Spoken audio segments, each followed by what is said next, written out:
Baik, teman-teman sekalian, selamat sore. Kita hari ini masuk ke pertemuan kelima, tetapi karena saya bukan masuk sejak awal, saya koordinator tapi bukan masuk sejak awal, nanti saya memberikan sedikit sekali pengantar di awal ya, untuk teman-teman juga bisa memahami terkait dengan interaksi obat dan makanan itu membahas tentang apa aja sih.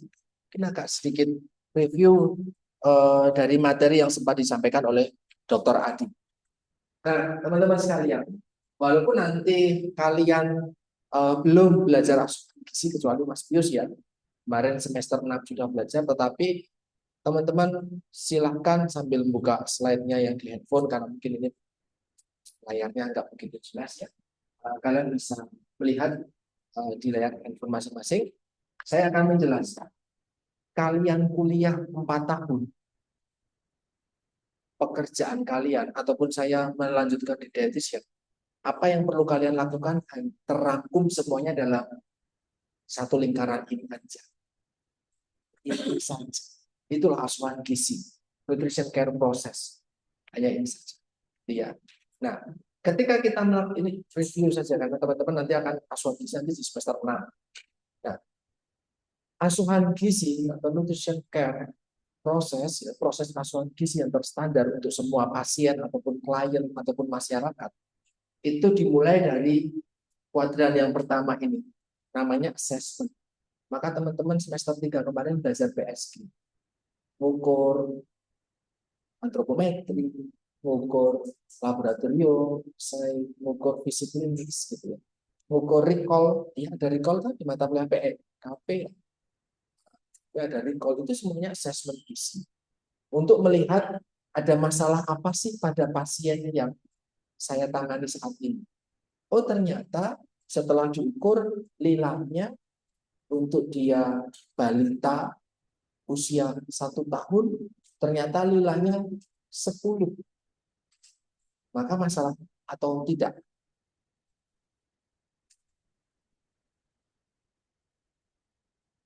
Lila yang dihafalin ibu hamil tak? Nah, ibu hamil pun berapa?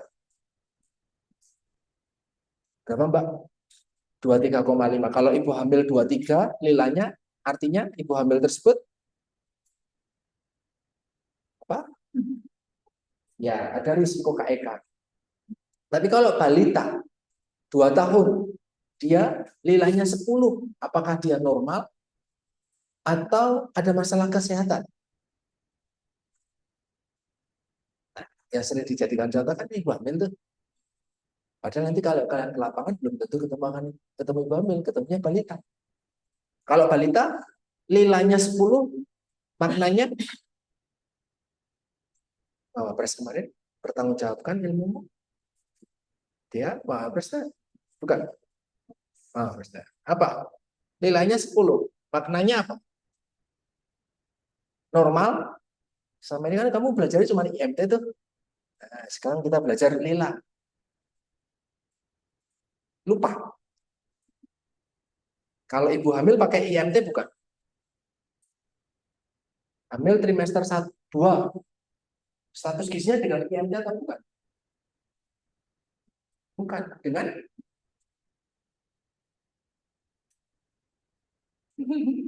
ibu hamil pakai lila untuk melihat dia dari skop atau tidak, kekurangan energi kronis atau tidak. Kalau balita, status gizinya dilihat dengan pengukurannya dengan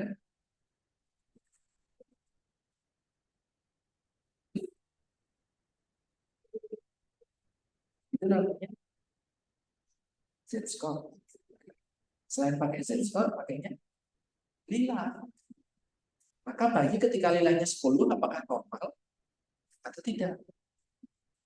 Kalau tidak, berapa normalnya?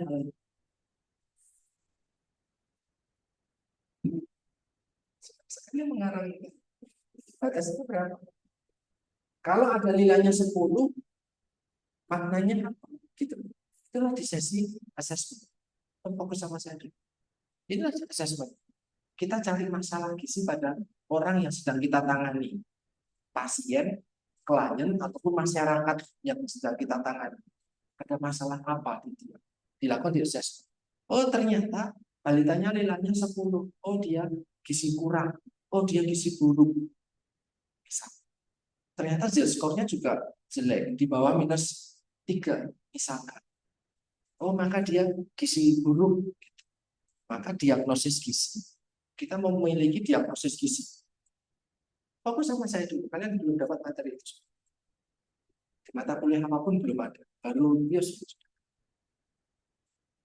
Maka dilakukan diagnosis gizi.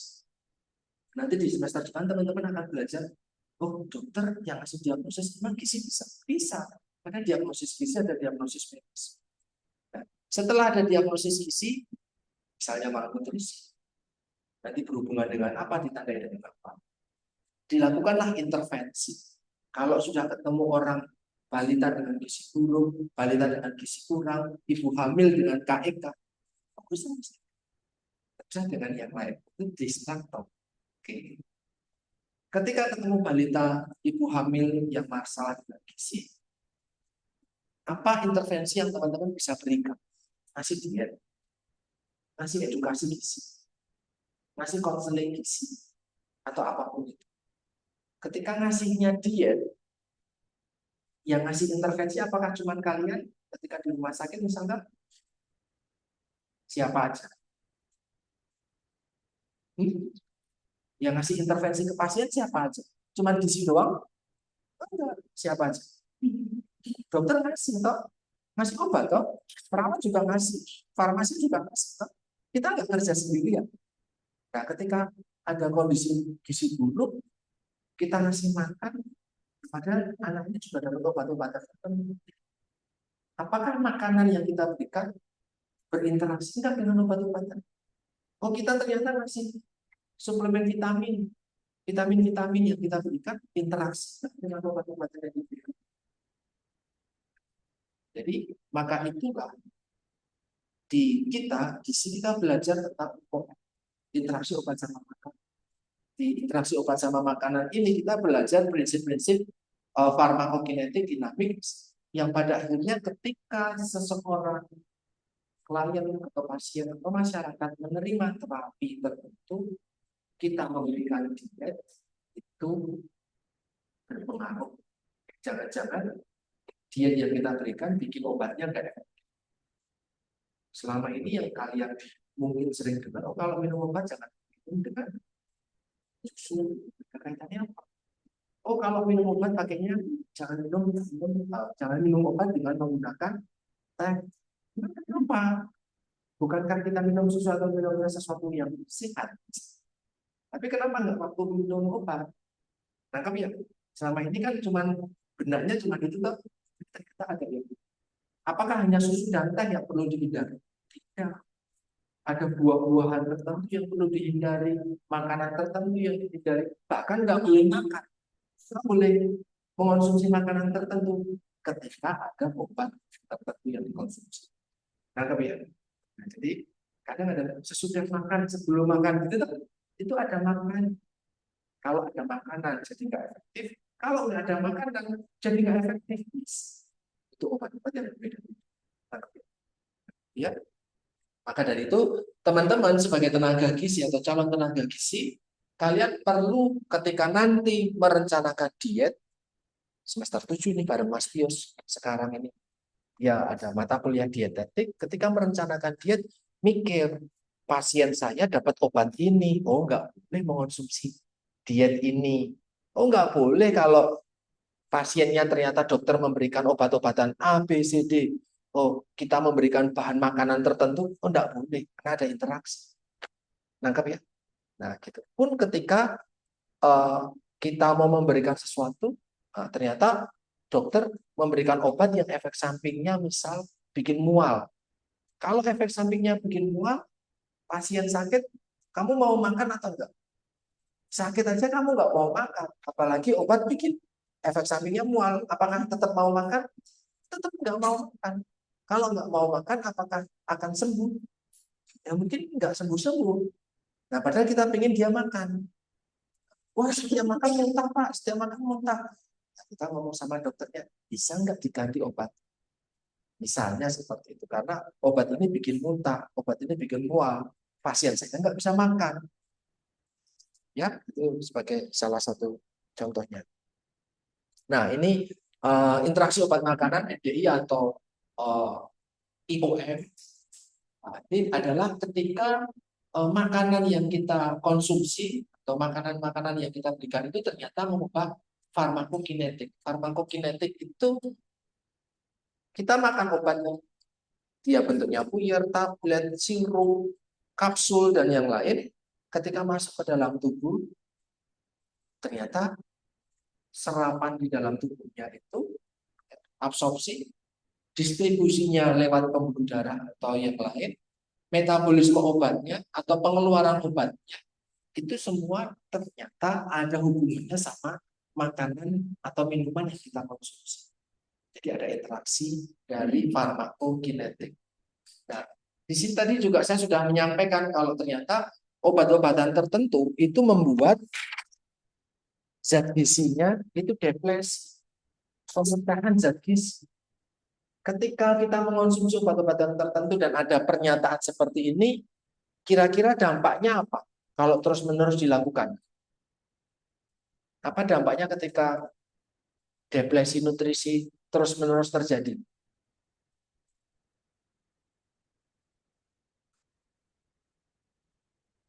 Kira-kira apa? Obat-obatan tertentu menyebabkan deplesi. Kalau tadi di atas, makanan mempengaruhi penyerapan obat. Sekarang kebalikannya, obat menyebabkan nutrien deplesi, penurunan cadangan gizi di dalam tubuh kita. Dampaknya kalau itu terus-menerus terjadi apa? Iya.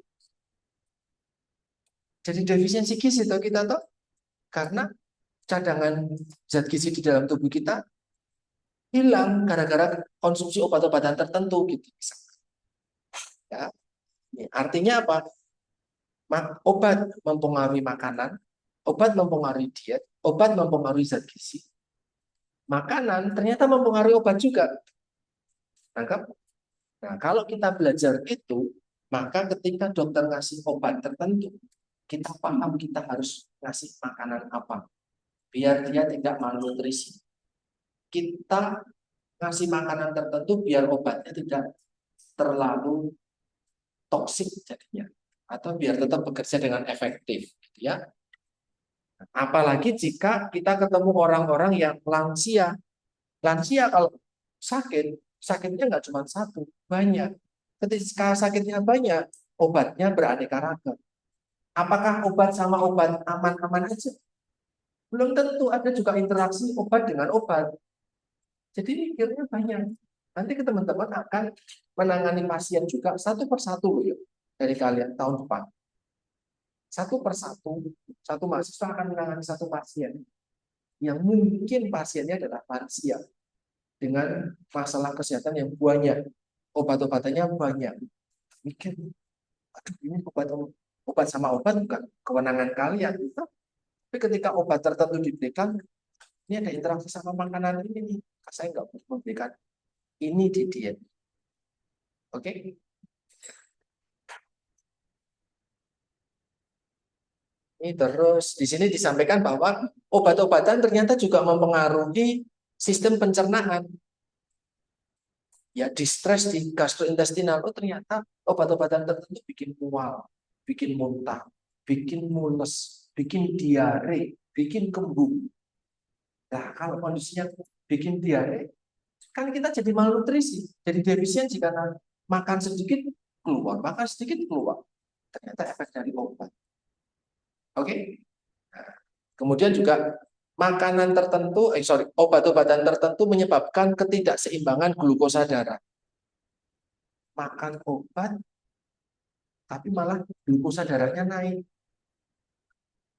Ini kamu memberikan dietnya, ya jangan yang glukosanya tinggi, gulanya dikurangi dietnya, makanan-makanan manisnya dikurangi. Karena kalau obat-obatan tertentu diberikan, efek sampingnya adalah glukosanya tinggi, meningkat. Kamu ngasih dietnya tetap tinggi glukosa, ya glukosanya makin tinggi itu di dalam darah kita. Dari obat, efek obat, jadi makanan yang kita berikan juga. Begitu. Kemudian juga ada perubahan cita rasa. Obat-obatan tertentu bikin nafsu makan hilang. Contohnya misalnya ke kemoterapi. Ya, orang-orang dengan cancer ada yang nanti 2 minggu sekali, ada yang 3 minggu sekali. Dia harus menjalani kemoterapi. Kemoterapi di rumah sakit Sarjito yang saya ikuti kemarin, mereka yang lewat obatnya. Dia bisa sampai berjam-jam itu diinfus. Nanti kalau ketika setelah diinfus normal-normal aja, diajak ngomong masih oke. Kemudian apa namanya, makannya masih banyak, tapi setelah efeknya akan muncul, isinya mual, isinya sendawa. 1 minggu nggak selesai sendawa, bisa itu karena efek obat. Mual, muntah, setiap hari muntah terus, tapi nggak bisa muntah karena nggak ada yang muntahin. Tahu ya tersiksanya seperti apa? Itu efek samping dari kemoterapi untuk beberapa pasien. Bisa makan, tapi jangan harap. Maka mempengaruhi makanan enggak? Mempengaruhi diet kan? Nah, mempengaruhi sistem pencernaan, cita rasanya juga hilang. Ada weight gain, obat-obatan tertentu ternyata bikin gemuk. Obat-obatan tertentu ternyata justru bikin kehilangan berat badan. Bobotnya malah turun. Efek obat. Nah, ini banyak hal yang perlu diperhatikan ketika kita belajar tentang interaksi obat sama makan. Oke, mata kuliah yang tiba-tiba muncul setelah sebelumnya nggak ada pendahuluan, gitu kan? Tiba-tiba ada mata kuliah. Nah, ini mempersiapkan semester depan kalian belajar asuhan gizi, semester lusa teman-teman belajar tentang dietetik, kemudian langsung belajar langsung ke lapangan menangani pasien. Ya selama ini mungkin ini dianggap ingin lalu, tapi ternyata ketika di lapangan interaksi obatnya apa? Aduh, lupa itu materi sudah masuk kolom, nggak diperhatikan lagi. So ini pertemuan kita ke depan sama Dokter Hadi kemarin, silakan bisa tetap disimpan dengan baik karena itu akan terpakai.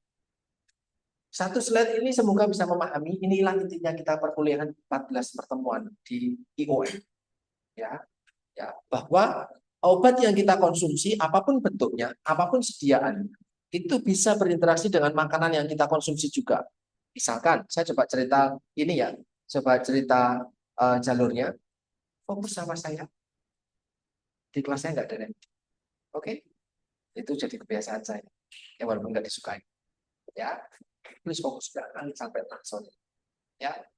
Pertama adalah produk obat. Ketika kita mengonsumsi dalam bentuk kapsul, ya, pertama dalam bentuk kapsul, tablet dan yang lain di dalam tubuh, dia akan terurai, betul ya? Terurai. Di sini tertulisnya dia akan terurai menjadi granul, butiran yang lebih kecil, potongan yang lebih kecil di dalam tubuh kita. Maka uraian tadi tergantung, itulah sifat obatnya, namanya farmasetikal. Ketika sediaan obat secara fisik kita pegang, kita makan, kita minum di dalam tubuh, ternyata dia tercerna, dia ternyata hancur, ternyata dia larut. Pernah tahu yang tablet yang untuk sakit tenggorokan, dia diemut, ya kan? Bentuknya pertama tablet, bentuknya bulat gitu ya, kayak vitamin C. Ketika kita emut kan ya dia hancur sedikit demi sedikit, betul ya? Nah, maka dia terkait ada hubungannya sama kelarutan di dalam air, stabilitas obat tersebut, kompaktibilitas obat tersebut. Kapsul itu kalau kalian emut kapsul, kok kapsul yang bisa dibuka ya, kapsul ya, namanya kapsul kan, yang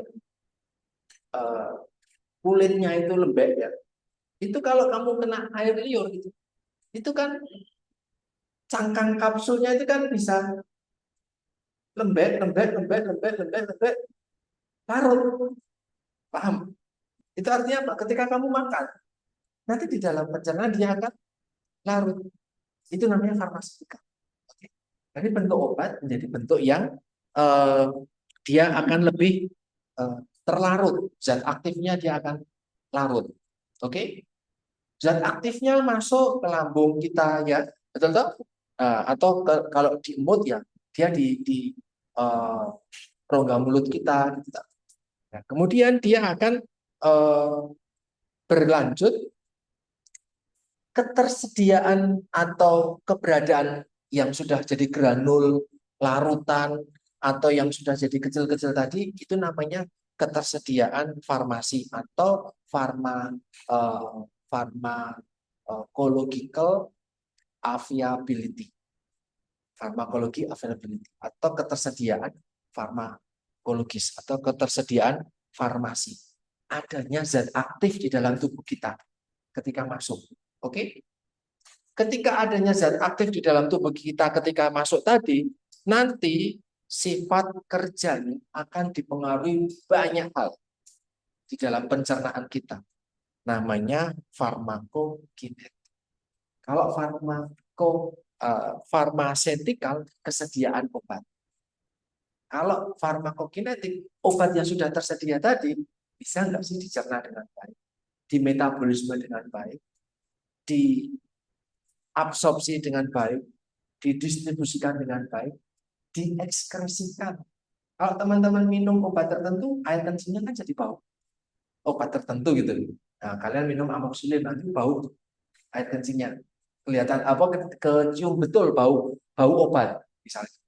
Ada ekskresi di pembuangannya. Nangkap ya? Nah, dari sediaan aktif ke pembuangan itu namanya farmakokinetik. Nah, nanti gizi berperan di mana? Berperan di farmasetikal, berperan di farmakokinetik, berperan juga di farmakodinamik. Apa itu farmakodinamik? Farmakokinetik itu adalah ketersediaan, hati-hati, atau bioafabilitas. Mungkin pernah dengar kalian, bioafabilitas. Bioafabilitas itu zat aktif yang pada akhirnya akan menyebabkan efek atau farmakodinamis. Jadi kalau minum obat kok yuk kamu gliyeng dan ngantuk, itu efek. Nangkap ya? Minum obat pilek bikin ngantuk itu obat flu. Saya flu minum obat flu, dia bentuknya kaplet. Ya, tablet yang bentuknya kayak kapsul keras kaplet, maka itu farmakus apa namanya farmasetika.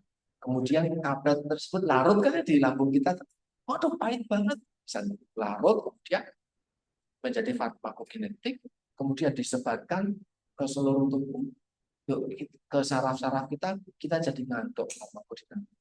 Kita akhirnya istirahat. Nangkap ya, mencoba menggambarkan secara sederhana seperti itu. Nah, farmakokinetik dan farmakodinamik pada akhirnya nanti akan memberikan efek. Efeknya apa? Mulai dari ternyata biomarker tubuh kita berupa, oh kalau dicek natrium, tadi katanya kalau minum obat bikin glukosa darah. Oh tadi katanya zat gizi banyak yang hilang dan yang lain. Itu adalah efek-efek. Nah, outputnya apa? Setelah kamu ngantuk minum obat pilek, outputnya adalah, oh ternyata kesehatannya membaik. Itu yang diharapkan. Tapi ada nggak minum obat malah kesehatannya jadi turun? Contohnya pasien saya kemarin, saya di bangsal kritis di Sarjito dapat pasien yang anafilaksis, salah minum obat.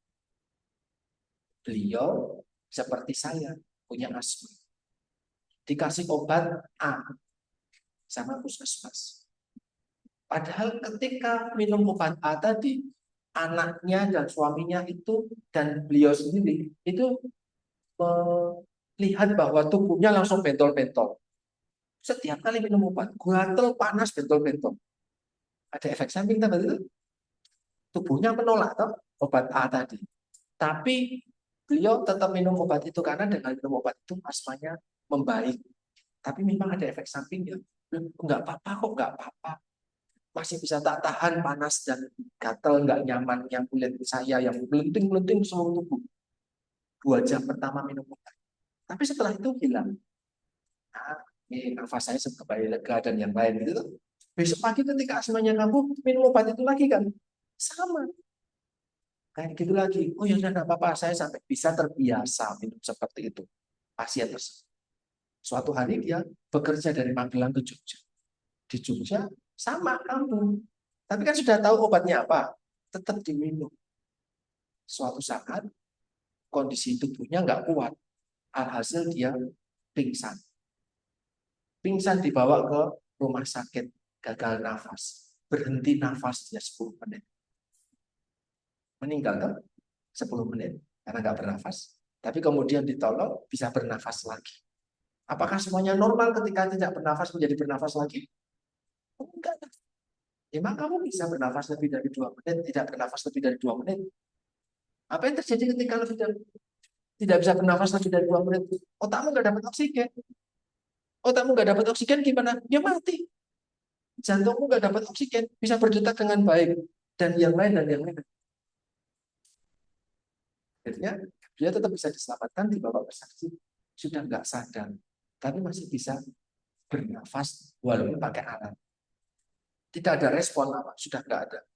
Akhirnya diberi simpulan, sudah mati batang otak. Otaknya sudah nggak bisa bekerja lagi. Sudah nggak bisa bekerja lagi. Apakah masih hidup? Masih. Secara fisik masih ada.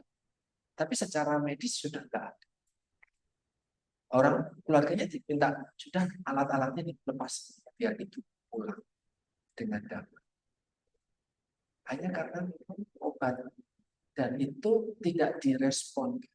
Harusnya ketika muncul efek-efek kayak gitu, stop, jangan diminum lagi. Minum obat yang lain yang tidak menyebabkan efek samping seperti itu. Beliau juga salah minum karena ada ada interaksi. Harusnya tidak boleh mengonsumsi kecap, tidak boleh mengonsumsi cola, tidak boleh mengonsumsi teh atau yang lain misalkan. Karena ada interaksi. Tapi karena nggak ngerti, ya dampaknya anafilaksis, reaksi apa sistem sensitivitas tubuhnya hipersensitif sama muncul urtikaria, bentol-bentol kayak digigit ular itu kena bulu ular itu seluruh tubuh panas dan kata anak dan suaminya seperti dia. Saya ngikutin betul kasus karena itu kasus saya. Nah ini maka memberikan informasi buat kita bahwa ada output dari pasien yang bisa saja dia jadi lebih buruk, bahkan obat-obatannya jadi tidak efektif.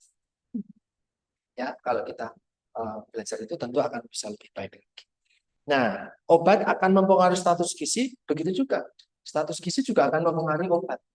Gitu, okay? Nah, ini teman-teman pernah belajar tentang malnutrisi di mata kuliah apa? Kemarin ketika imun belajar, imun bukan sama saya seperti itu kali ini. Imunologi bukan sama saya, belajar tentang malnutrisi. Kalau tahun sebelumnya, Pius itu imun sama saya ngajarin. Malnutrisi gizi buruk diajari. Hubungannya sama infeksi dengan hubungannya sama infeksi dengan malnutrisi sudah diajari. Oke, saya panas sekali lagi. Silakan diperhatikan kalau memang nggak apa-apa. Oke, saya ngajari teman-temannya Pius di semester 7, saya langsung selalu ngomong, ingatan kita itu ingatan ikan. 3 detik lupa. Maka kalau biar nggak lupa, biar tetap ingat, catat. Kalau cuma ngandelin sama ingatan, aku yakin kamu keluar dari kelas ini dan lupa. So, catatan mulah yang akan membantu ingatanmu tetap ada. Gitu ya. Nah, saya coba jelaskan di sini. Okay? Kaitannya adalah terkait kita bicara yang siklus ini dulu. Pertama adalah seseorang yang mengalami malnutrisi.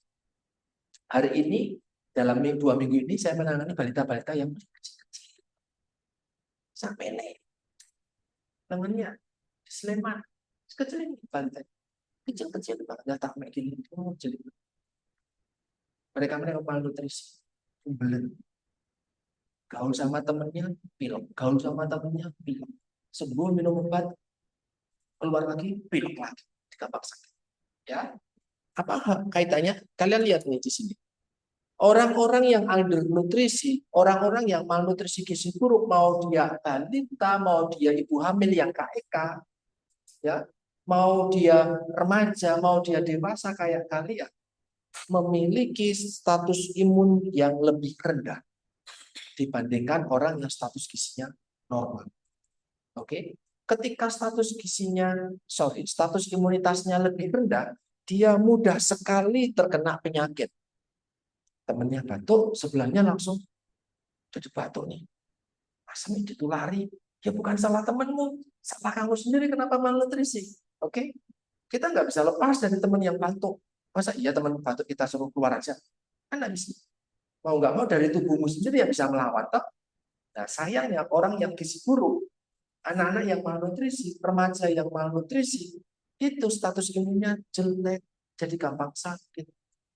Nah, ketika dia gampang sakit, mudah tertular penyakit infeksi. Temennya pilek, ikut bapaknya diare, ikut diare karena tertular diare. Biasanya kalau balita, kalau enggak dia ISPA di pencernaan, pernafasan, kalau enggak masalah pencernaan. Permasalahannya dua itu. Kalau enggak diare terus-menerus, ya dia muntah. Kalau enggak batuk dan pilek, itu penyakit bayi. Mudah sekali terpapar penyakit, ketularan. Kenapa? Status imunnya jelek. Kenapa? Malnutrisi. Oke? Ketika seseorang yang mengalami infeksi, orang yang sakit infeksi khusus suhu badannya kan lebih hangat nih. Ya tahu? Salah satu tanda inflamasi kan peningkatan suhu badan, atau namanya adalah kalau di kelasnya Pius saya ngajari ada namanya adalah kalor. Sudah diajari itu? Rubor, kalor, dolor, fungsi lysa. Ya, ada 5 tanda inflamasi. Salah satunya adalah hangat. Ketika tubuh hangat, metabolisme makin gede. Untuk apa? Untuk melawan infeksi tadi. Untuk melawan bakteri-bakteri yang menyebabkan sakit. Untuk melawan virus. Maka metabolisme orang yang sakit itu tinggi banget. Makanya kalau kamu sakit sedikit, kurus. Ya, toh. Kenapa? Karena kebutuhan gizimu meningkat, tapi kamu nggak makan. Oke? Jadi kenapa kita gampang sekali kurus ketika sakit? Kebutuhan gizi kita meningkat ketika kita ada infeksi, tapi asupan kita sedikit. Kok bisa asupannya sedikit? Kan nggak nafsu makan, gitu? Kok bisa nggak nafsu makan ketika sakit? Padahal yang diberikan sup yang hangat, enak banget itu. Bayam panas. Apa namanya, bening bayam panas, ikan asin yang baru diangkat, sambal bawang, nasi pulen, enak toh Mbak. Ketika sakit ketika sehat enak toh, bisa habis nasi banyak toh itu toh. Tapi ketika sakit disajikan pun enggak, semuanya terasa pahit. Oke. Nah, kok bisa kayak gitu terjadi? Iya, karena nafsu makan kita ketika kita infeksi turun. Kok bisa nafsu makan turun? Karena ketika infeksi, tubuh kita menghasilkan yang disebut dengan sitokin, mediator inflamasi. Mediator inflamasi sitokin tadi, efek di dalam tubuh itu menurunkan nafsu makan. Kalau mencium sesuatu, nggak ada rasanya. Pernah kena COVID? Nggak kehilangan nafsu makan, kehilangan penciuman? Pernah kena COVID? Nggak bisa merasakan? Itu karena sitokin. Sitokin tadi memblok sesuatu. Jadi hidung kita tidak berfungsi dengan normal. Sama ketika kalian batuk pilek, tapi nggak sampai bumpet, aduh hambar semua rasanya. Nah, itu sitokin dampak ketika sakit. Nafsu makan jadinya turun gitu ya. Yang berikutnya karena diare, pencernaan tidak berfungsi dengan baik, penyerapan zat gizi jadi rendah. Kamu makan sedikit, apa yang dimakan tidak diserap. Ya, bisa dapat makanannya, bisa dapat zat gizinya? Enggak. Wong makannya dikit, sekalinya masuk malah diare. Sekalinya masuk muntah. Enggak sempat masuk. Kalau nggak sempat masuk, kan kamu defisiensi. Kalau defisiensi isinya kan mecah-mecah cadangan tubuh. Ini orang yang sakit nggak bisa makan, kurus. Waduh, itu bukan cara kurus yang baik. Oke.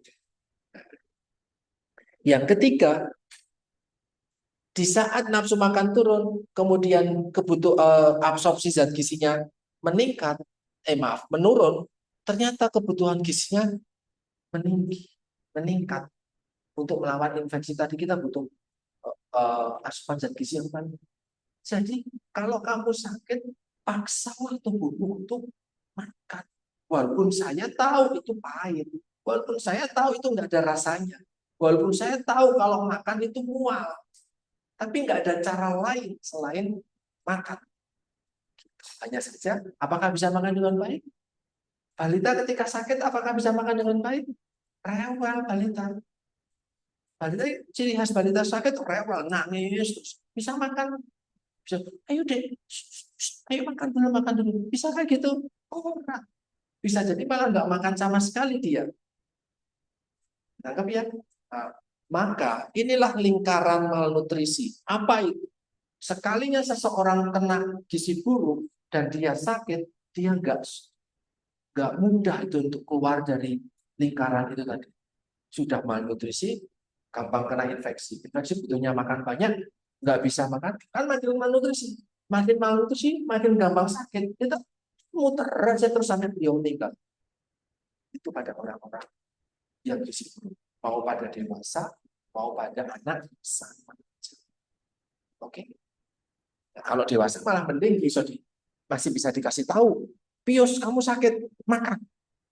Ayo ditemani. Teman-temannya ngasih makanan, mungkin dia masih bisa makan. Tapi kalau lansia, udahlah, nggak usah. Nggak usah, nggak usah. Saya minum teh hangat aja. Balita nggak mau, cuma bisa minum susu. Nah, kalau sudah 2 tahun, 3 tahun, cuma minum susu 1 gelas, apakah kebutuhan gizinya tercukupi dengan minum susu 1 gelas? Bisa. 1 gelas cuma 100 kalori, sedikit banget. Nggak bisa. Nah, itu ya. Jadi ini muter terus-terus ketika malnutrisi. Nah, ini di sini disampaikan pada kondisi-kondisi yang malnutrisi ada banyak sekali hal yang teman-teman perlu perhatikan. Apa dampak dari PEM, protein energi malnutrisi, malnutrisi energi protein, atau kekurangan energi protein KEP. PEM, KEP, KEK mirip ini.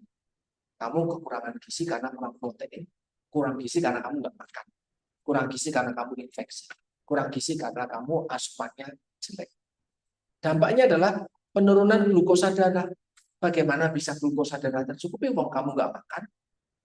Alhasil dilakukanlah pemecahan. Tadi kan saya bilang pemecahan toh, pemecahan lemak, pemecahan otot. Itu namanya gluconeogenesis. Ya, gluconeogenesis. Maka terjadi pemecahan cadangan-cadangan energi di dalam tubuh kita hanya untuk mendapatkan glukosa. Kenapa glukosa dijadikan target? Kenapa glukosa darah itu piye caranya biar glukosa darah ada? Ada apa? Kenapa harus glukosa darah? Kenapa lemak harus dipecah hanya untuk memproduksi glukosa darah? Kenapa protein otot harus dipecah hanya untuk memproduksi glukosa darah? Ada apa dengan glukosa darah? Anyone? Ada apa dengan glukosa darah? Ada yang bisa menebak gizi? Ya. Kenapa glukosa darah jadi hal yang penting untuk dipenuhi oleh tubuh kita? Saya nggak punya otot nggak apa-apa. Saya nggak punya lemak nggak apa-apa. Pernah lihat balita yang tinggal kulit tulang kulit? Pernah lihat? Orangnya masih hidup tuh. Yang penting ada glukosa. Otot nggak punya, lemak nggak punya, nggak apa-apa. Yang penting glukosa. Ada apa dengan glukosa darah?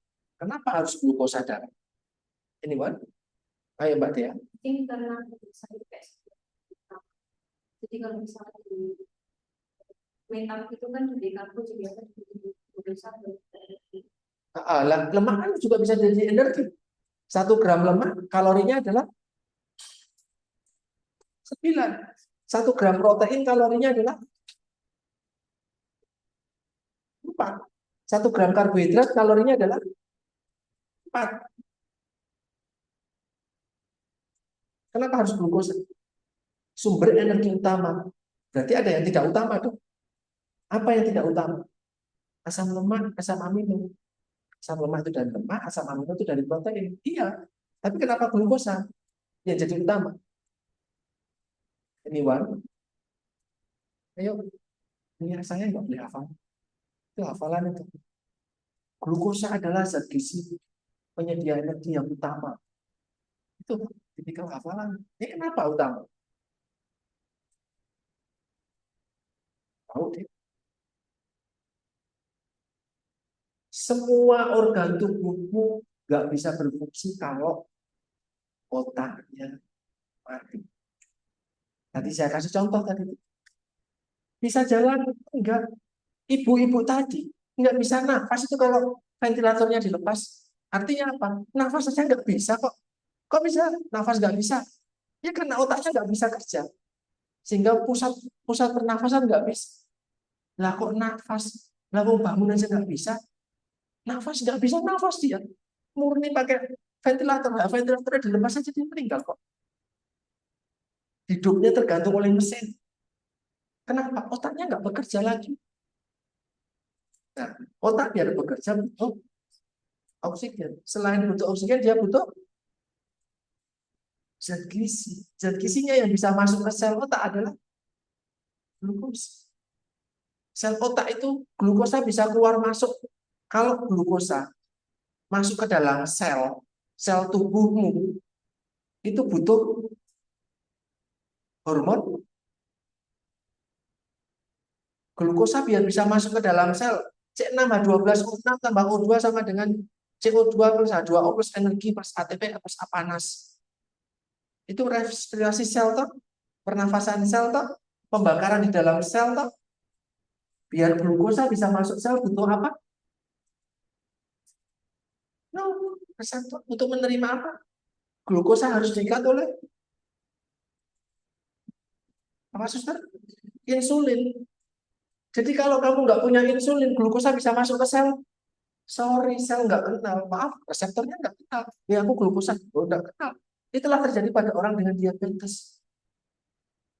Makanya orang diabetes, gulanya, glukosa darahnya tinggi. Karena glukosa darahnya nggak bisa masuk sel. Kok nggak bisa masuk sel? Karena insulinnya nggak ada.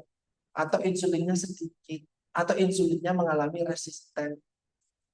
Nggak bisa insulinnya ngikat glukosa.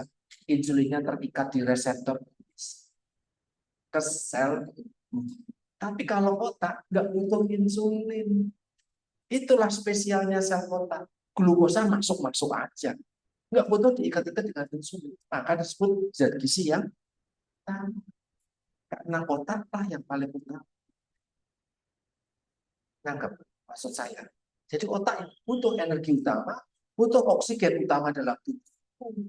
Tanpa butuh insulin ketika sel-sel seluruh tubuh butuh insulin untuk bisa mengikat atau membawa zat gizi glukosa masuk ke sel untuk pembakaran.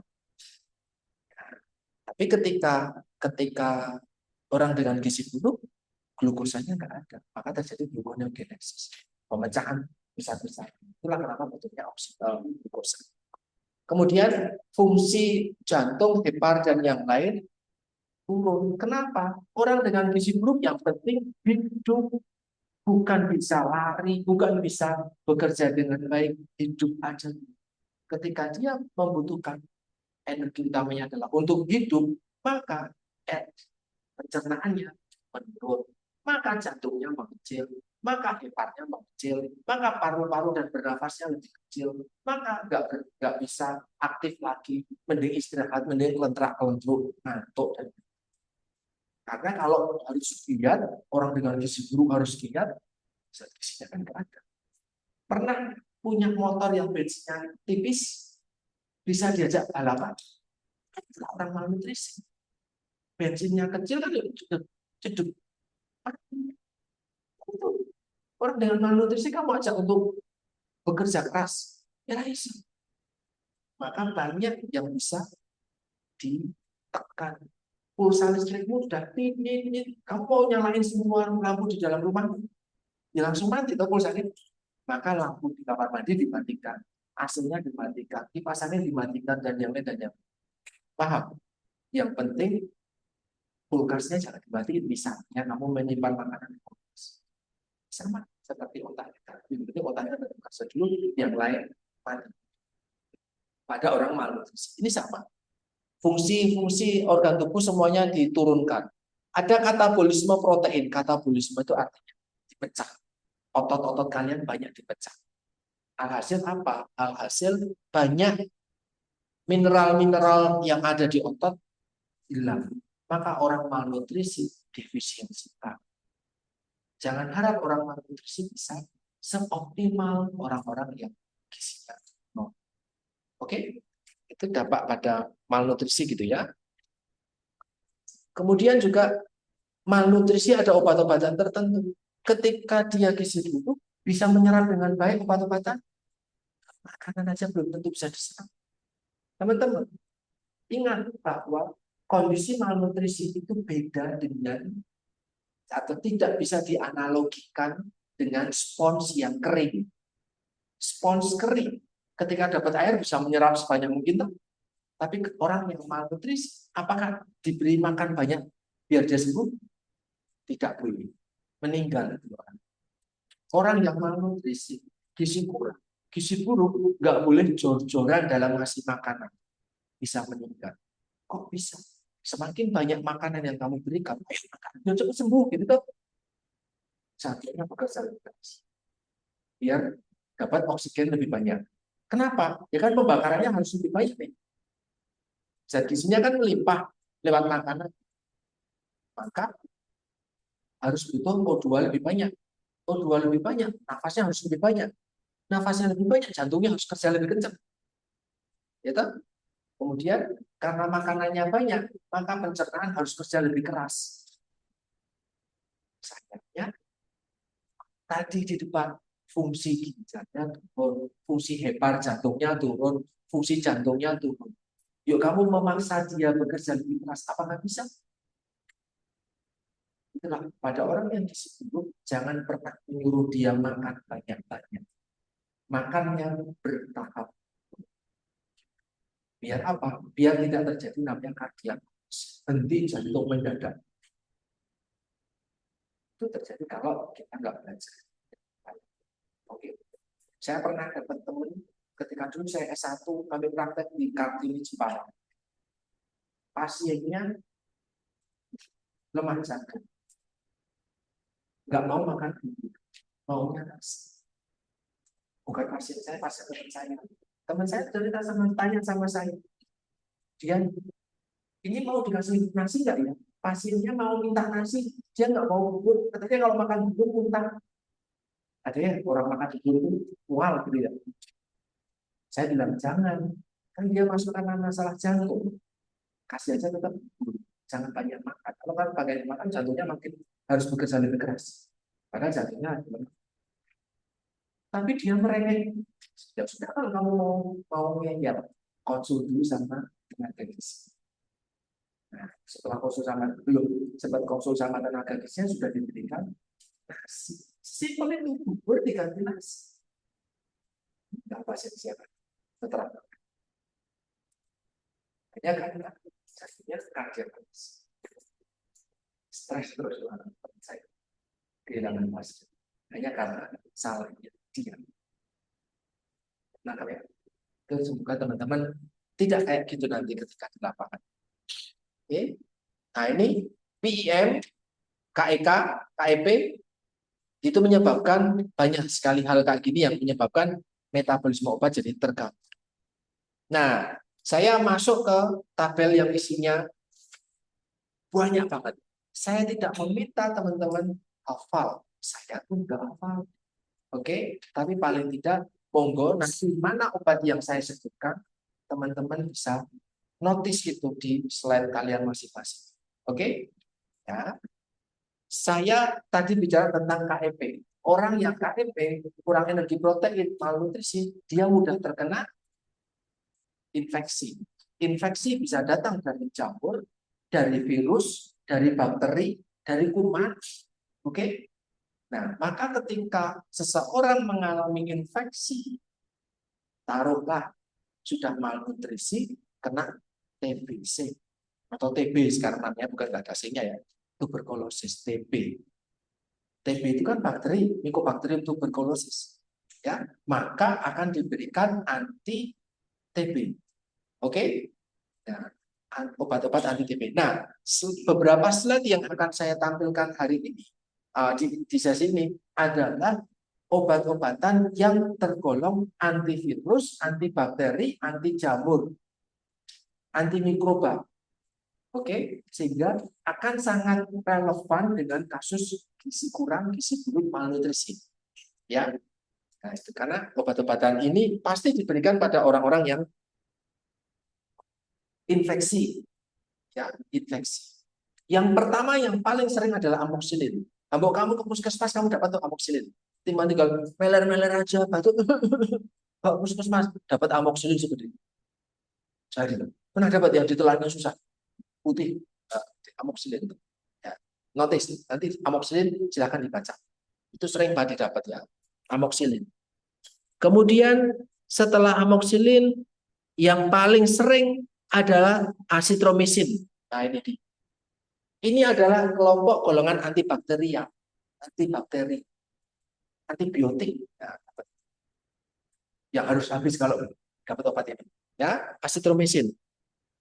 Kemudian sama eritromisin. Ini yang paling sering nih. Sediaan obat yang itu tuh. Amoxicillin, kalau penisilin memang banyak ya, tetapi saya pribadi belum pernah dapat kasus yang dia dikasih penisilin. Dapatnya amoxicillin sama asitromisin tadi. Ya, silakan dinotis. Ada efek obat, ya, ada efek obat, ada hubungannya dengan gizi. Ya, ada hubungannya dengan gizi. Misalnya, saya ngambil contoh ya, teman-teman bisa dilihat kata kesempatannya, maaf ya. Misalnya, seseorang mendapatkan terapi amoxicillin. Ya, ketika mendapatkan terapi amoxicillin, ternyata dia digunakan pada orang-orang yang diare, gitu misalnya. Ada orang yang diare, ada orang yang apa namanya oral candidiasis, apa namanya kayak semacam sariawan tapi di oral di mulut rongga mulut banyak itu sariawannya seperti itu yang disebabkan karena bakteri infeksi bakteri misalnya. Kalau kalian nanti di rumah sakit mendapatkan pasien yang HIV itu banyak candidiasis. Wah jadi kalau buka mulutnya wah isinya sariawan gede banget ya, karena bakterinya banyak. Jadi nafasnya bau.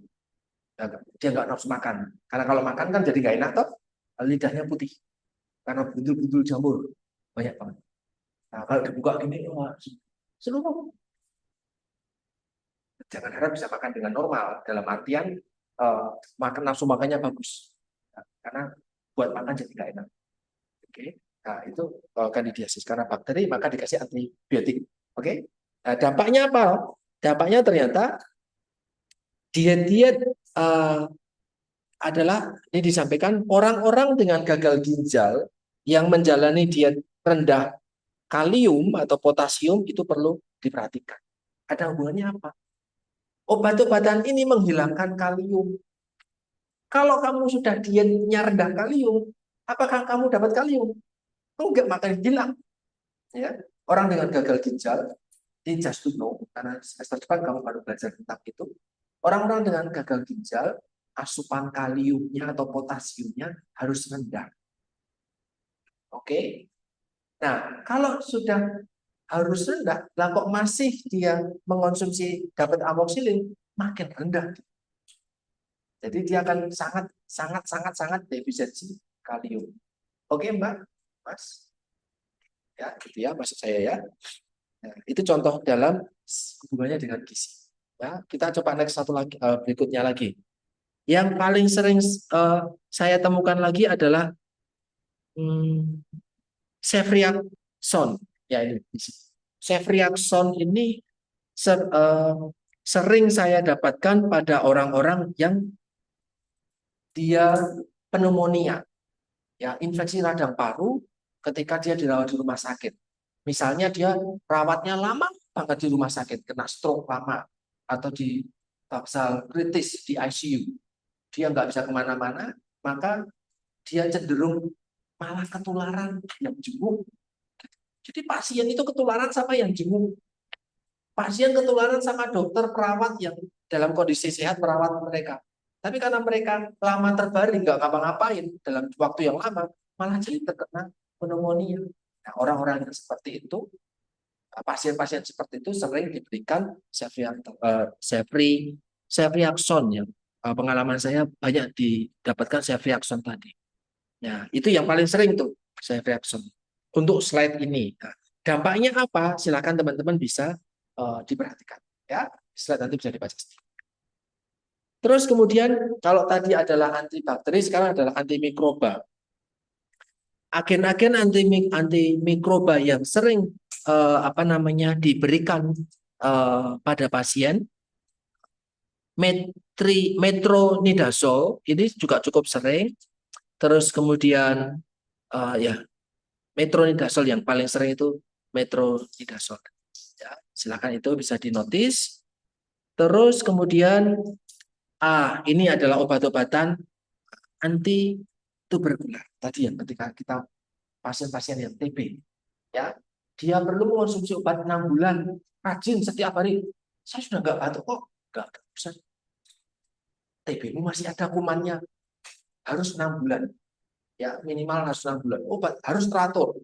Tapi itu bikin muntah, itu bikin mual, itu bikin di sini ya. Ternyata di sini dia bikin nafsu makannya hilang, yuk kulitnya bermasalah dan yang lain. Harus tetap dikonsumsi. Banyak yang tidak mengonsumsi dengan baik nih. Rifampin. Nah, ini sering sekali tidak dikonsumsi dengan baik pada pasien-pasien dengan TB. Rifampin ini yang paling sering nih. Ya, obat-obatan ini. Terus kemudian kalau yang ini sekarang adalah anti jamur. Ya, anti jamur, anti fungal atau anti jamur. Di sini yang paling sering adalah ketoconazole. Ya, ketoconazole dia cukup sering untuk diberikan pada orang-orang yang mengalami infeksi karena jamur. Golongan ketoconazole ini zol. Itu nih, kalian lihat orang-orang yang mengonsumsi amphotericin yang atas sendiri ya, dia harus eat frequent, small, tetapi ternyata tinggi magnesium, tinggi kalium, tinggi potasium. Artinya jangan makan banyak-banyak, makannya kecil-kecil aja. Kenapa? Karena ternyata dia nanti bisa memberikan efek anoreksia, nggak mau makan. Nafsu makannya turun, jadi makannya kecil-kecil aja. Sedikit-sedikit aja. Yang tinggi kalsium, tinggi magnesium. Kenapa? Karena obat ini membuang depresi natrium. Kalsium. Jadi tubuh kita akan defisiensi kalsium ketika mengonsumsi obat ini. Makanya makanlah tinggi zat gizi itu tadi. Nangkep? Oke, itu ya. Itu contoh implikasinya. Nah, ini ketika ketika dietitian, saya waktu itu harus tamunya ketika ditanya sama dokter. Ini jadi permasalahan. Karena kita nggak belajar obat secara adekuat, ya, nggak belajar banyak. Kan ketika ke pasien, apalagi suster, nanti bertanggung jawab pada rumah sakit tertentu, geria tertentu, klinik tertentu, harus tanya obatnya apa. Bukan cuma menghafal obatnya, bukan, tapi efeknya apa ke dalam tubuh kita. Ya, kita harus memberikan. Ya, oke, itu yang gizi buruk, gizi kurang, materi yang besok, ya kan? Yang besok minggu depan. Nah, sekarang adalah materi yang hari ini. Sesimpel kalau ini. Materinya tentang gizi lebih, tentang penyakit kronis. Kalau tadi tentang infeksi, sekarang tentang penyakit kronis. Ternyata ya ini nanti bisa dibaca bahwa ternyata orang yang gizi kurang berdampak pada zat gizi obat, orang yang gizi lebih obat. Ternyata obesitas juga menyebabkan kemungkinan obatnya jadi tidak tercerna dengan baik karena ada hubungannya sama lemak. Ya, nanti bisa dicek. Ini ada beberapa farmakologi dengan obesitas. Memang penelitiannya masih terbatas, studinya masih terbatas, tetapi memang ada kaitannya antara komposisi tubuh yang terlalu banyak lemak, aliran darah yang tidak begitu lancar karena terlalu banyak lemaknya, ada banyak endapan, protein binding plasma dan yang lain, itu menyebabkan clearance obatnya jadi susah. Artinya apa? Pembuangan obatnya bermasalah. Kalau dia gemuk, kurus sama, gemuk sama. Ya, jadi itu efeknya. Tapi memang penelitian pada yang obesitas belum begitu banyak didapatkan. Ya, nanti dampaknya ini di sini volume darahnya meningkat, massa organnya semakin gede, banyak lemak, distribusi obatnya juga jadi bermasalah. Ini ada kaitannya tadi sudah sempat saya jelaskan terkait dengan malnutrisi ataupun gizi lebih ataupun gizi kurang dan gizi lebih, apa kaitannya sama obat-obatan. Nanti bisa teman-teman bisa baca ya, obat-obatan berkaitan sama itu.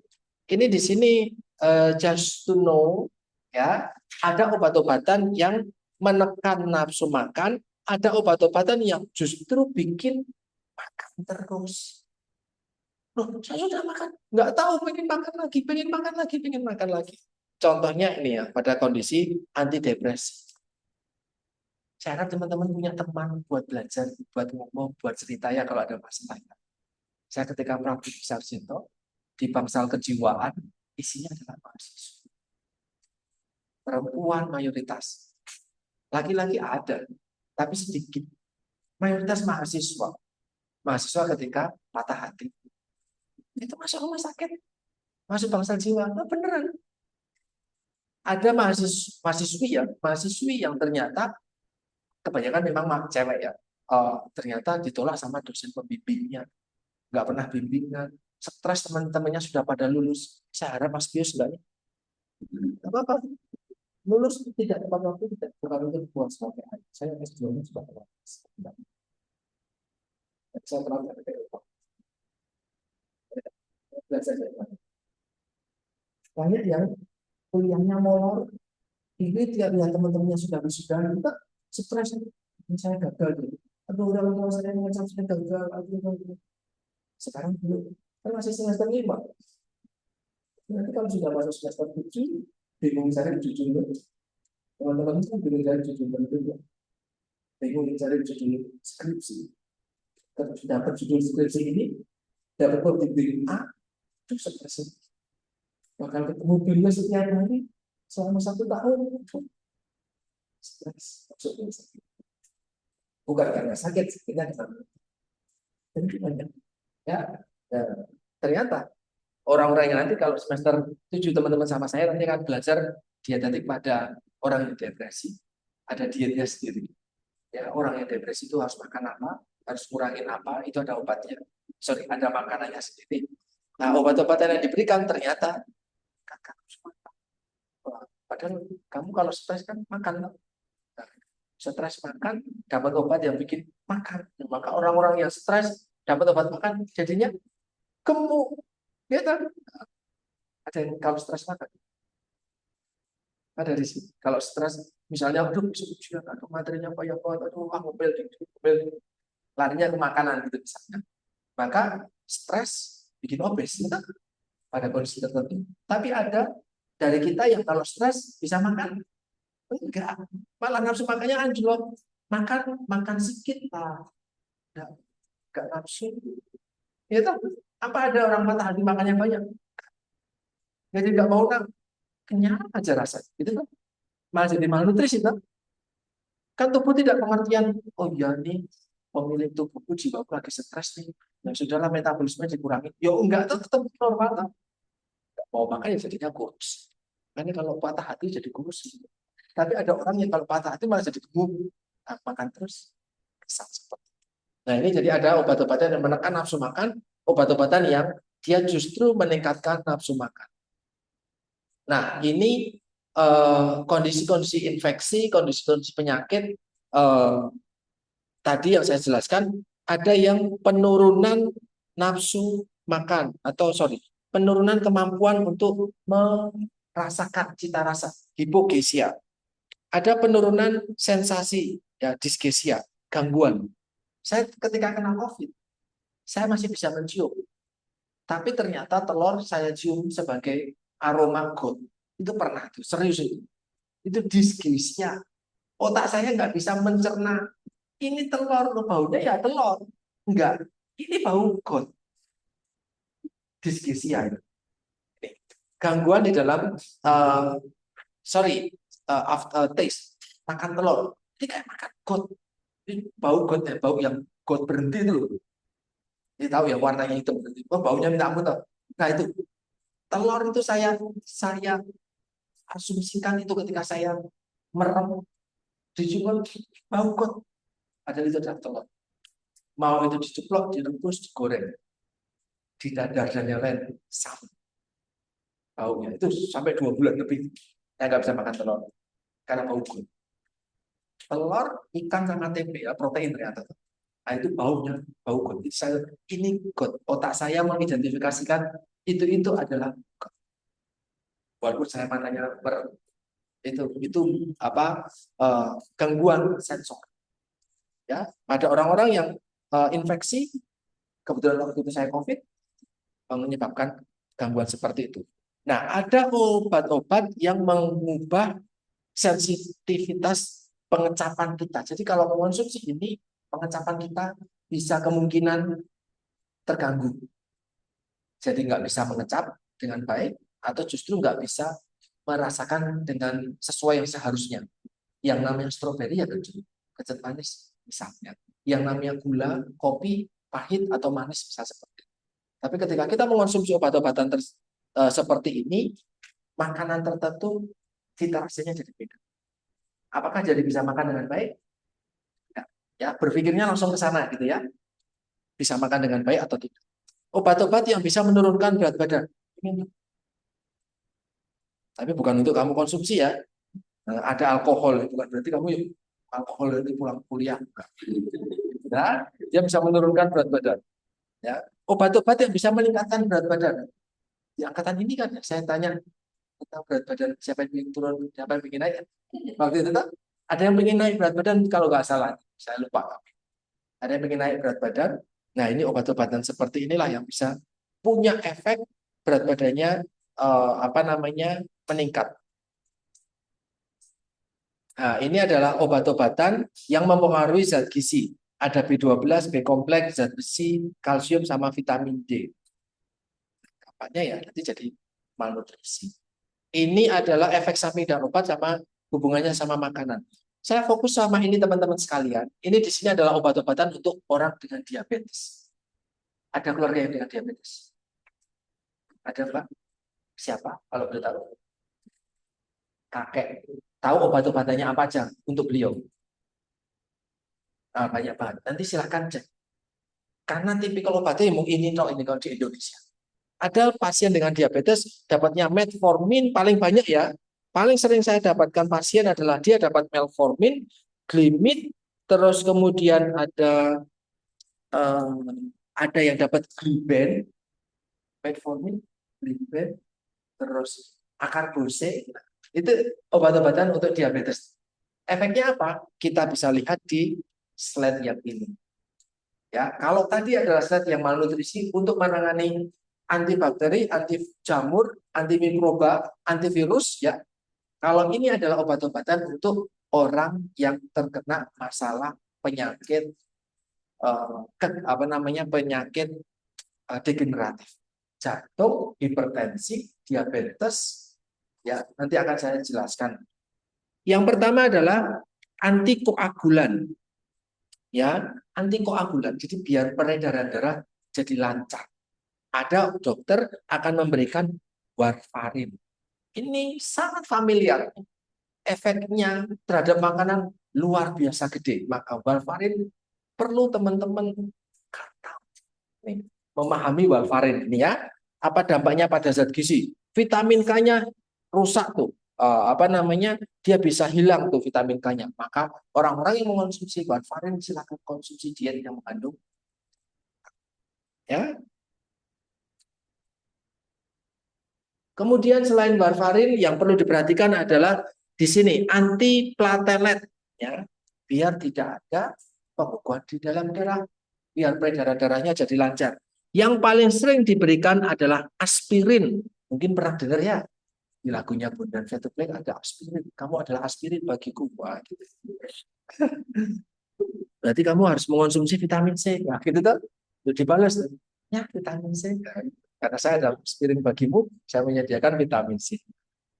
ya, ada aspirin, kemudian juga ada metformin, ya ini adalah obat-obatan yang untuk anti hiperglikemia, itu untuk orang-orang yang diabetes, ya, biar glukosa darahnya menurun. Ya, yang paling sering diberikan memang adalah metformin. Kemudian yang berikutnya sering diberikan adalah glimiperid. Ya, ini di sini juga orang obat-obatan untuk diabetes. Dia meningkatkan insulin, sensitivitas insulin. Nama obatnya glimiperid di lingkaran yang ketiga. Glimiperid itu jadi ada metformin yang paling sering ya. Ada metformin, ada glimiperid. Terus kemudian ada juga akarbose tadi sudah saya sampaikan. Ini juga obat-obatan untuk orang dengan diabetes ya, bisa untuk orang dengan diabetes, akarbose. Terus ini obat-obatan eh, prednison ya untuk masalah kortikosteroid, metilprednisolon ya, sama dexamethasone. Nah, ini tiga-tiganya sering nih. Nah, pernah dengar ya? Mungkin buat teman-teman yang bapak ibunya ada permasalahan kesehatan tertentu yang membutuhkan kortikosteroid tertentu, nih obat yang paling sering familiar. Kalau buat saya pribadi sering nih dapat pasien obat-obatnya kalau enggak metilprednisolon, dia dexamethasone. Ya, apa dampaknya? Nah, ini tadi kalsium, vitamin D, protein, zinc dan yang lain ini perlu ditingkatkan. Kemudian yang berikutnya adalah digoxin. Ketika saya di bangsal jantung, banyak pasien mendapatkan digoxin. Ya, orang-orang dengan permasalahan jantung mendapatkan digoxin. Jadi silakan cek digoxin. Terus kemudian metoprolol, bisoprolol, propanolol, propanolol itu paling sering. Itu adalah agen beta blocking. Silakan itu dicek. Kemudian udah kalau yang bawah-bawahnya saya jarang menemukan itu di rumah sakit. Kemudian golongan sartan. Nah, ini orang-orang yang mengalami hipertensi ya. Orang-orang yang mengalami hipertensi sering dapat valsartan, ibersartan sama amlodipin. Pernah dengar? Ya. Nah, ini orang-orang yang dengan hipertensi, golongan sartan dan amlodipin itu ada hubungannya sama gizi banget itu, dan itu harus konsumsi sehingga dampak sama gizinya bisa sangat terasa kalau kita tidak perhatikan dengan baik. Kemudian yang berikutnya orang-orang yang ada gangguan ritme jantung, biasanya di bangsal jantung amiodaron. Ini saya semua pasien saya di jantung di Sarjito dapat amiodaron. So teman-teman perlu notice ya, amiodaron. Kemudian selanjutnya eh, golongan orang-orang yang memiliki kolesterol tinggi. Adakah keluarga kalian yang hiperkolesterol? Nah, ada lagi. Orang-orang dengan kolesterol tinggi selalu dapat obat yang akhirannya statin, statin, statin.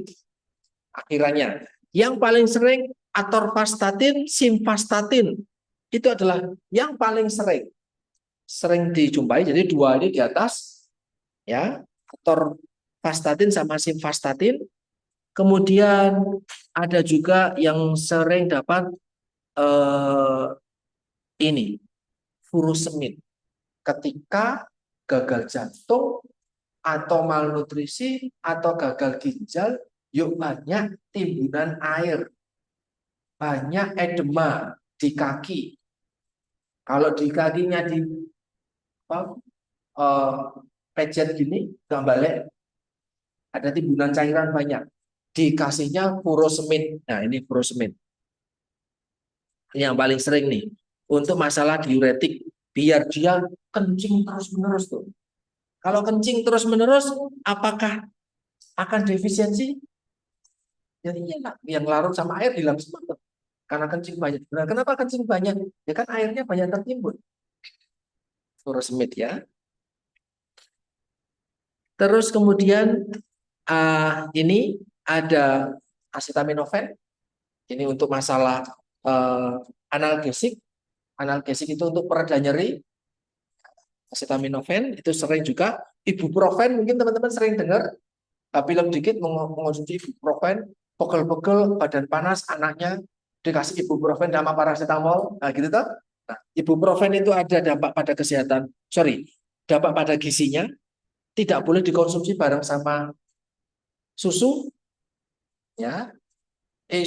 Ya, perlu dikonsumsi sama susu biar mengurangi toksisitasnya karena ibuprofen kalau terlalu banyak dia mengganggu kesehatan tubuh kita justru. Yang ketorolax, ibuprofen, sama acetaminophen ini paling sering nih untuk menghilangkan analgesik atau antiinflamasi, mengurangi rasa sakit, rasa nyeri. Terus berikutnya, ini bukan untuk dikonsumsi bebas ya. Ini adalah obat-obatan yang hubungannya untuk dia menurunkan rasa nyeri, tapi dia golongan narkotika. Kalau yang tadi di depan non narkotika, kalau ini narkotika. Jadi kalau dia penggunaannya benar-benar di bawah pengawasan dokter, ya, untuk pereda nyeri. Yang sering saya dapatkan adalah morfin, kodein, fentanyl, tramadol. Nah, ini di pasien-pasien yang saya pernah pasien tabrakan, cedera kepala berat, nah, dia dapatnya ini untuk mengurangi rasanya, ya, dapatnya fentanyl. Oke, terus berikutnya ada antikonvulsan. Antikonvulsan itu adalah obat-obatan yang biar nggak kejang, dia karbamazepin itu juga sering, phenytoin, terus kemudian udah itu ya yang lebih sering. Ya mungkin yang lain juga ada, teman saya pribadi uh, jarang melihat dokter memberikan obat-obatan yang lain. Terus kemudian ini ada yang punya mah dapatnya ranitidin, ya tak? Nah, ini obat-obatan untuk mengurangi masalah pencernaan, biasanya dapatnya ranitidin. Kemudian omeprazol, lansoprazol, esomeprazol, golongan zol inilah sering juga diberikan pada orang-orang yang dikit-dikit mual, dikit-dikit muntah, rasa nyeri di perut karena gastritis dan yang lain. Sering dapat zol tadi sama ranitidin. Itu yang paling sering diresepkan. Ya, itu silakan nanti dicek dampaknya sama gizi apa. Yuk, dietnya harus seperti apa. Kemudian metoclopramid adalah agen prokinetik. Apa itu agen prokinetik? Ya, singkat aja. Agen prokinetik adalah obat-obatan yang meningkatkan motilitas pencernaan. Kalau teman-teman ketemu pasien yang stroke, pasien yang koma, pasien yang kritis, pasien yang nggak sadar, ususnya nggak gerak, lambungnya nggak gerak, bisa mengolah makanan dengan baik? Tidak bisa. Maka pemberian makanan bisa diberikan dengan terus-menerus? Nggak bisa. Makanannya cuma tertahan di lambung dan lambungnya diam. Makannya busuk, masih infeksi. Ya toh? Maka diberikan agen-agen prokinetik. Agen ini, obat ini, dia meningkatkan mobilitas usus-usus jadi gerak, lambung jadi gerak lagi. Jadi bisa mengolah makanan yang diberikan. Oke? Nah, ini agen prokinetik seperti itu, ya. Jadi itu dampaknya, efeknya seperti itu. Itu yang bisa saya berikan kepada teman-teman sekalian. Saya tidak bisa menjelaskan satu persatu. Oke. Dan obat itu personal banget seperti diet. Ya, sakitnya sama, tapi ternyata kondisi tertentunya berbeda, sehingga dokter akan meresepkan berbeda. Obatnya berbeda, dampaknya berbeda, efek pada makanan berbeda. Teman-teman pelajari semua pelan-pelan untuk saya tidak meminta kalian di luar hafal kepala, cerdasnya minta ampun. Kalian bukan farmasis, kalian bukan dokter. So, pelajarilah apa yang menjadi bagian dari kalian. Setidaknya ketika dapat obat tertentu, kalian lihat di sini slide tadi, dilihat lagi. Oh, dampak obatnya ini. Oh, harus makan yang seperti ini. Gitu ya. Saya harap ini slide penting menurut kalian, tidak kalian buang, tidak kalian hilangkan, bukan untuk dihafalkan, tapi dipahami dengan baik, dipelajari dengan baik. Gitu, oke? Ada yang mungkin mau bertanya? 1, 2, 3, kalau tidak ada. Terima kasih sekali. Sampai ketemu 2 minggu lagi ya, berarti ya. Minggu depan sudah ikut hari ini. Mohon maaf, Mbak Tia dan teman-teman yang mau rapat, jadi tertunda sebentar, tertunda lama. Semoga masih bisa melanjutkan aktivitas. Sehat-sehat terus buat kita sekalian. Mohon infokan teman-teman yang belum hadir hari ini bisa ngikutin nanti di YouTube saya. Silakan klik lonceng dan subscribe. Gitu. Oke, terima kasih semuanya. Selamat sore, terima kasih berkat.